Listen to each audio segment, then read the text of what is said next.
Hello everyone, स्वागत करता हूँ आपके अपने YouTube channel agri foundation classes में। मैं लोकेश कुमार। आज की अपनी क्लास रहेगी वो रहेगी उर्वरकों के प्रयोग करने की विधि। हम फर्टिलाइजर जो प्रयोग करते हैं उन फर्टिलाइजरों को हम किन किन मेथड से किन किन विधियों से प्रयोग करते हैं वो आज हम इस क्लास के अंदर अध्ययन करेंगे। इसके अंदर जो अपने चलेगा वो डिटेल के अंदर अपना पूरा इसके अंदर जो उर्वरक प्रयोग करने की विधि है वो इसके अंदर डिटेल से अध्ययन करेंगे इसमें। सो गाइस ध्यान से देखिए, अगर कोई प्रॉब्लम हो तो प्लीज कमेंट बॉक्स में कमेंट कर दीजिए। आज की क्लास स्टार्ट करते हैं। इसके अंदर देखिए, ध्यान से देखना। जो अपने उर्वरक प्रयोग करने की विधि है उसके अंदर जो फर्स्ट स्टेप आती है वो आती है छिड़कवा विधि।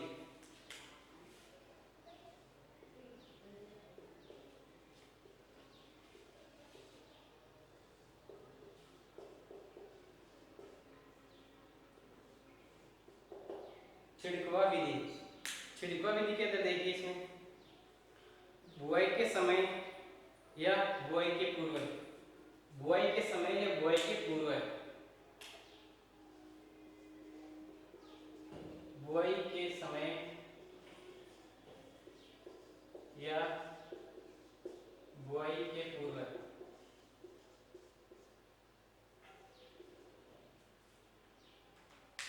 जो प्रयोग करते हैं। इसके अंदर देखिए आप उर्वरकों को बुआई से पूर्व या जुताई के समय मृदा में मिलाया जाता है। जो अपन उर्वरक होते हैं अपने उसको मृदा में जो मिलाते हैं उर्वरकों को बुआई से पूर्व या जुताई के समय मृदा में मिलाया जाता है। इसे हम बेसल ड्रेसिंग कहते हैं। तो उसे बेसल ड्रेसिंग कहा जाता है। बेसल ड्रेसिंग, उस मेथड को हम बेसल ड्रेसिंग के नाम से जाना जाता है। आगे देखिए इसके अंदर, अब इसके अंदर जो अपने फर्स्ट स्टेप आती है वो आती है छिड़कवा विधि। छिड़कवा विधि की बात करता है इसके अंदर वो आती है खड़ी फसल में प्रयोग, यानी कि खड़ी फसल के अंदर जो उर्वरक का प्रयोग करते हैं उस मेथड को बोला जाता है top dressing. Top dressing. Second देखिए इसके अंदर खड़ी फसल में प्रयोग, खड़ी फसल में प्रयोग, खड़ी फसल में प्रयोग देखिए इसके अंदर आप वो देखिए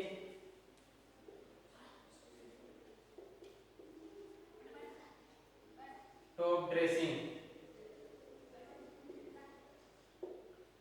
टॉप ड्रेसिंग, टॉप ड्रेसिंग के अंदर देखिए आप इसके अंदर जो अपने उर्वरक होते हैं फर्टिलाइजर उनको आमतौर पर अपने जो खड़ी फसल के अंदर जिसको प्रयोग करते हैं उर्वरकों का, उन उर्वरकों को हम टॉप ड्रेसिंग कहा जाता है। टॉप ड्रेसिंग के रूप में उनका प्रयोग किया जाता है। जैसे अपने नाइट्रोजन युक्त उर्वरक होते हैं उनको अधिकतर हम टॉप ड्रेसिंग के रूप में प्रयोग किया जाता है। आगे जो अपनी आती है वो आती है मेथड स्थापन विधि। स्थापन विधि, स्थापन विधि आगे आता है। इसके अंदर उर्वरकों की जो प्रयोग करने की विधि है उसके अंदर देखिए स्थापन विधि के अंदर अपने इसके अंदर जो पढ़ते हैं वो आमतौर पर अपने पढ़ा जाता है। इसके अंदर वो देखिए कौन कौन से पढ़ा जाता है। फर्स्ट ऑफ आती है इसके अंदर ऊड की तली में स्थापना, ऊड की तली में स्थापना। ऊड की तली में जो अपन स्थापना से इसका मतलब क्या है यहाँ पर वो देखिए, जब मृदा की सतह कुछ गहराई तक, जब मृदा की सतह कुछ गहराई तक सूख जाती है तो उर्वरकों को नमी वाले क्षेत्रों में डाला जाता है। तो उसे हम इसको स्थापन विधि के अंदर इसे ऊड तली में स्थापना कहा जाता है। इसमें जो आते हैं वो देखिए एग्जाम्पल के तौर पर आता है K2O5, K2O5, K2O5 और फिर आता है K2O यानी कि फॉस्फोरस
इसके अंदर देखिए आप, इसके अंदर जो आता है वो आता है फर्स्ट ऑफ स्टार्टर विलियन।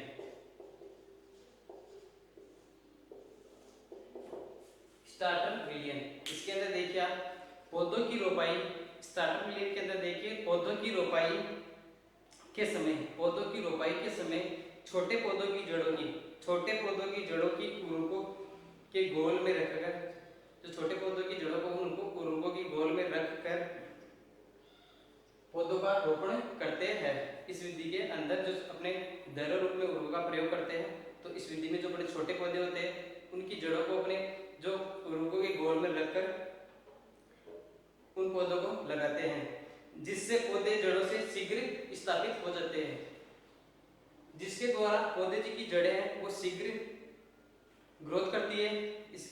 इस कारण पौधों में इस विधि का प्रयोग करते हैं। आगे देखिए, इस विधि के जो अंदर जो अपने एनपीके की मात्रा होती है,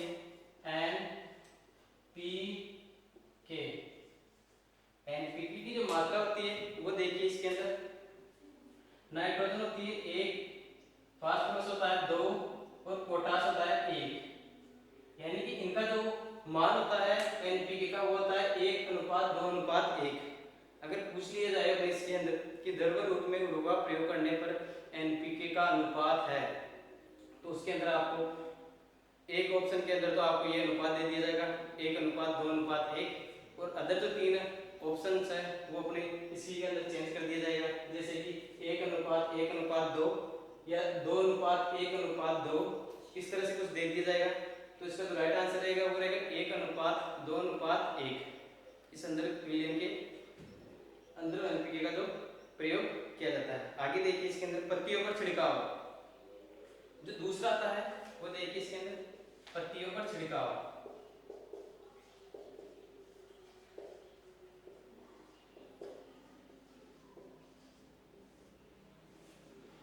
पत्तियों पर छिड़काव देखिए, इसके अंदर इसे स्प्रे उर्वरीकरण भी कहते हैं। पत्तियों पर छिड़काव से यानी कि इसे स्प्रे उर्वरीकरण भी कहा जाता है। नाइट्रोजन व सूक्ष्म तत्वों को, नाइट्रोजन व सूक्ष्म उर्वरकों का प्रयोग करते हैं। इस विधि के अंदर जो नाइट्रोजन युक्त उर्वरक होते हैं तो उन उर्वरकों का प्रयोग इस विधि के अंदर किया जाता है। आगे देखिए, इसमें 1 से 3% तक, यानी कि जो अपने इस विधि के अंदर है वो 1 से 3%, 1 से 30% का घोल सॉल्यूशन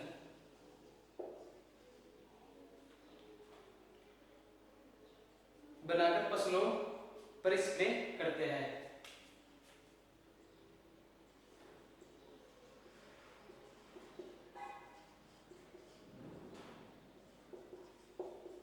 स्प्रे करते हैं, तो इस तरह से अपने पत्तियों पर छिड़काव किया जाता है।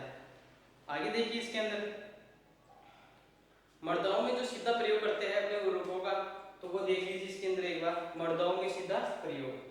तीसरा आपने आता है वो आता है मर्दाओं में सीधा प्रयोग, यानी जो मर्दाओं में सीधा प्रयोग करते हैं उन उर्वरकों को देखिए आप, इसके अंदर वो अपने हैं केवल निर्जल, जो केवल निर्जल अमोनिया है, निर्जल अमोनिया,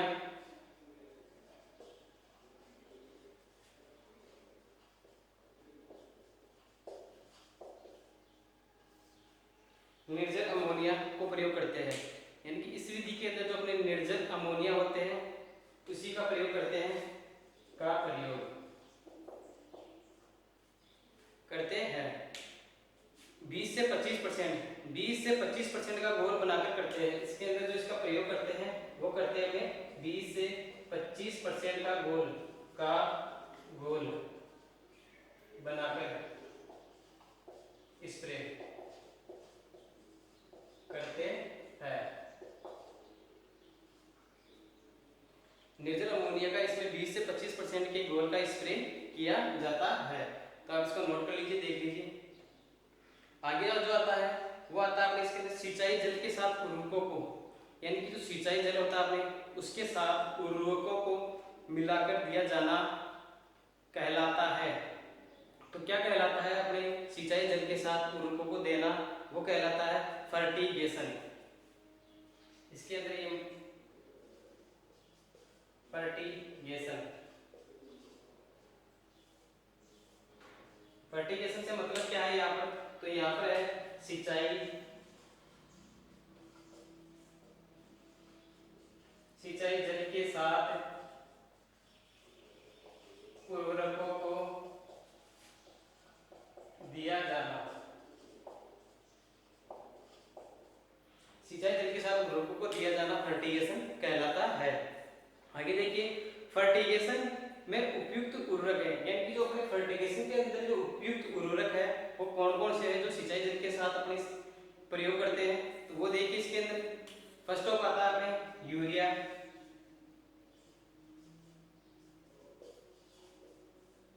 फर्स्ट ऑफ इसके अंदर आता है urea.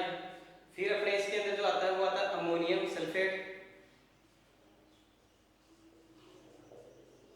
Ammonium sulphate, ammonium sulphate के बाद में जो आता है वो आता है डीएपी, फिर आता है एमओपी, डीएपी एमओपी, फिर आता है K2SO4, K2SO4। ये अपने फर्टिगेशन के अंतर्गत उर्वरक आते हैं जो अपने सिंचाई जल के साथ इनका प्रयोग किया जाता है। आगे देखिए इसके अंदर जो अपने मैंने फर्टिगेशन से रिलेटेड आपको इस कुछ पॉइंट बताया ये चीज, तो ये चीज इंपॉर्टेंट है अपने, तो आप इसको देख लीजिए। अगर आपको कोई प्रॉब्लम आए तो प्लीज कमेंट बॉक्स में आप कमेंट कर दीजिए, जो भी प्रॉब्लम होगी वो सॉल्व की जाएगी। मैं जो उर्वरकों के नाम बता रहा हूँ या कुछ आपकी यहाँ पर कोई मात्रा दी जा रही है आपको उर्वरकों से संबंधित किसी के घोल की जो परसेंट मात्रा दी जा रही है वहां से रिलेटेड अगर आपको यहाँ पर कोई डाटा अलग से दिखे या आपको कोई डाउट हो तो प्लीज कमेंट बॉक्स में कमेंट कर दीजिए, जो भी होगी वो आपको बता दी जाएगी डिटेल के साथ। तो देखिए आगे इसके अंदर आता है फर्टिगेशन पद्धति। जो फर्टिगेशन पद्धति है अपने उसका जन्म हुआ वो कहाँ हुआ, फर्टिगेशन पद्धति का जन्म हुआ वो हुआ इजराइल में।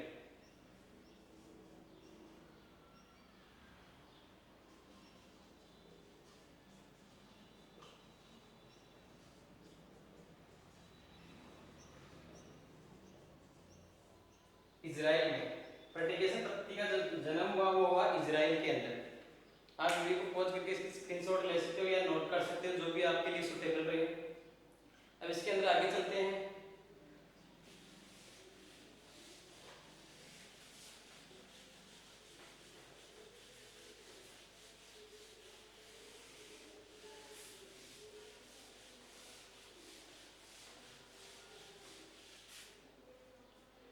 आगे देखिए इसके अंदर, आगे इसके अंदर जो आता है वो आता है सूक्ष्म सूक्ष्म सिंचाई पद्धति। सूक्ष्म सिंचाई पद्धति के अंदर देखिए सूक्ष्म सिंचाई पद्धति, इसके अंदर जो अपने आता है वो देखिए इसमें, इसके अंदर सूक्ष्म सिंचाई पद्धति के अंदर इसके अंदर अपने आता है ड्रिप आता है, फुहारा पद्धति आती है, ड्रिप आता है, फुहारा पद्धति आती है, फुहारा पद्धति आती है, और जो इसके अंदर आता है वो आता है बूंद बूंद सिंचाई,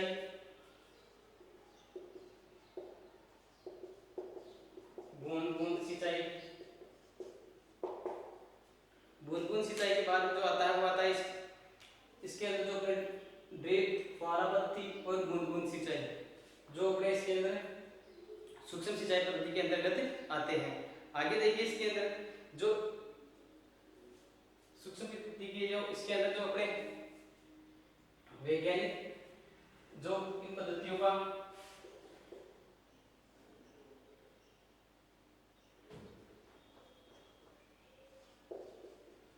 के वैज्ञानिक थे वो थे, इन पद्धति के जो वैज्ञानिक थे वो अपने थे सिम या ब्लास के, सिम या ब्लास के।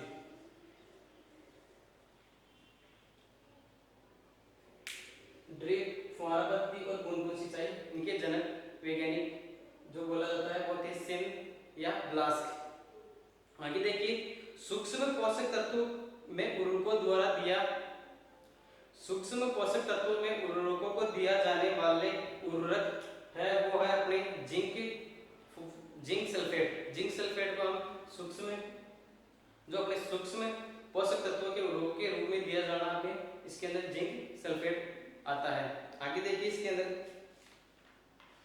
जो अपने इसके अंदर दिया जाता, इसके अंदर आती है वो एक संस्थान है, वो देखिए RMSHC, RMSHC, जिसे हम, इसका जो निर्माण हुआ हुआ 11 फरवरी, जो अपने 19 फरवरी 2015, 19 फरवरी 2015, और इसका जो निर्माण किया गया वो किया गया सूरतगढ़ श्री गंगानगर, सूरतगढ़ श्री गंगानगर। अपने कुछ पॉइंट्स हैं तो वो सुन लीजिए। जो सारी मृदाएं होती है उनको सुधारने के लिए अपन आमतौर पर जिप्सम का प्रयोग करते हैं। सारी मृदाओं को सुधारने हेतु अपने जिप्सम का प्रयोग किया जाता है। और जो अपनी अम्लीय मृदाएं होती है उनके लिए जो हम सुधारने हेतु प्रयोग करते हैं वो करते हैं चूने का, चूने का प्रयोग करते हैं वो अम्लीय मृदाओं को सुधारने हेतु, और जो जिप्सम का प्रयोग करते हैं वो करते हैं अपने सारी मृदाओं को सुधारने हेतु इनका प्रयोग किया जाता है।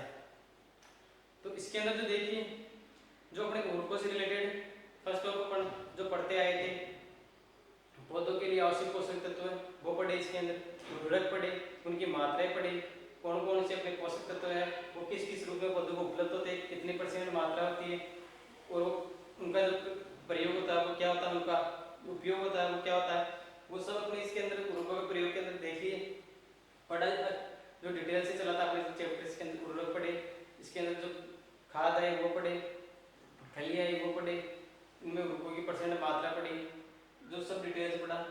अब और भी इसके अंदर जो अपने जो इतना जो लंबा चैप्टर चला अपने इसके अंदर, जो अपने इसके अंदर कम से कम 5 या 6 पार्ट के अंदर अपना कंप्लीट हुआ।